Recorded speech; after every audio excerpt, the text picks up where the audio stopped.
Today in cannabis news, Tennessee state lawmakers consider whether or not to legalize cannabis statewide within a newly proposed bill, while Indiana state lawmakers end their legislative session before debating a single cannabis-related proposal. U.S. House lawmakers ready to vote on the MORE Act for federal cannabis policy reform for the second time.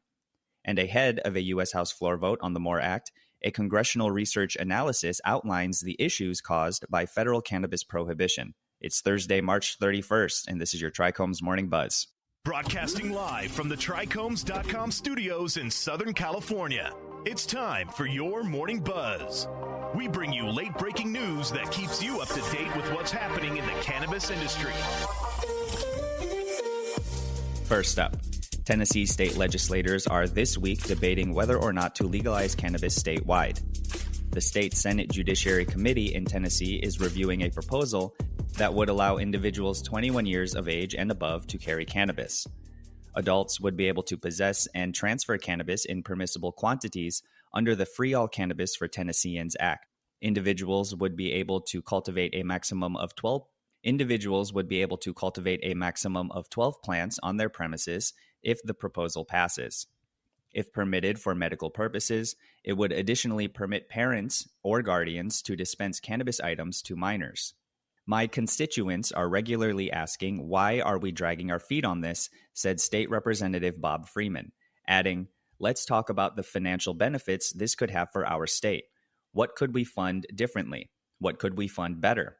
We got the fiscal note back and it's hundreds of millions of dollars every year.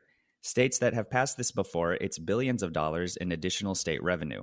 80% of Tennesseans approve of some form of legalization, and continuing to criminalize cannabis at this point amounts to selective prosecution. While other states are enjoying the enormous tax and business revenues, our exposure to the complicated externalities just continue to increase, said State Senator Heidi Campbell.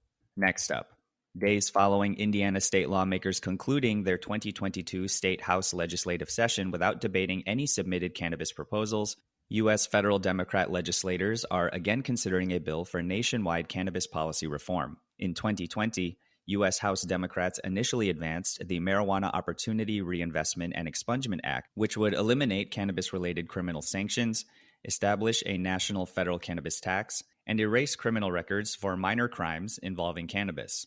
The proposal is scheduled to be voted on this week in the House. It would additionally require U.S. Senate passage prior to being sent to President Joe Biden's office for approval. Even after a campaign by Democrats and advocates in the state, legislators in the Indiana State House ended their legislative session previously this month before debating a single proposal for statewide medical or adult use cannabis legalization. Last up, while the U.S. House of Representatives readies to vote this week on a proposal for federal cannabis policy reform, congressional researchers have published an analysis outlining the issues faced by current federal cannabis bans and the alternative opportunities that legislators have to resolve them.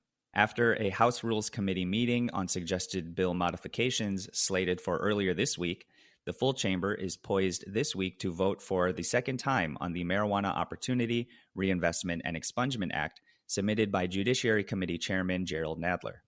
Whereas the proposal addresses a litany of challenges, such as social equity and taxation rules, the recent report by the Congressional Research Service identifies the effects of cannabis being classified as a Schedule I substance within the Controlled Substances Act. The Schedule I status of marijuana means that the substance is strictly regulated by federal authorities, CRS stated.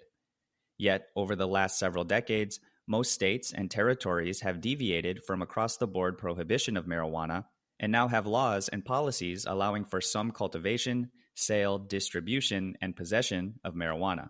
Even with state-level cannabis legalization, national prohibition implies that persons might still be penalized on a federal level, leading to a rise in a range of other issues including eligibility for housing and food assistance, gun ownership, visas, and employment, according to the analysis. That was today's Buzz. Thanks for listening. For more cannabis news and insights from industry professionals and a place to discuss these stories and others, visit Trichomes.com. And be sure to catch up with all of our other cannabis industry-related podcasts like Hash It Out, Tech in Cannabis, or the International Cannabis Conversation, wherever you get your podcasts. For Trichomes.com, I'm RJ Balde, signing off.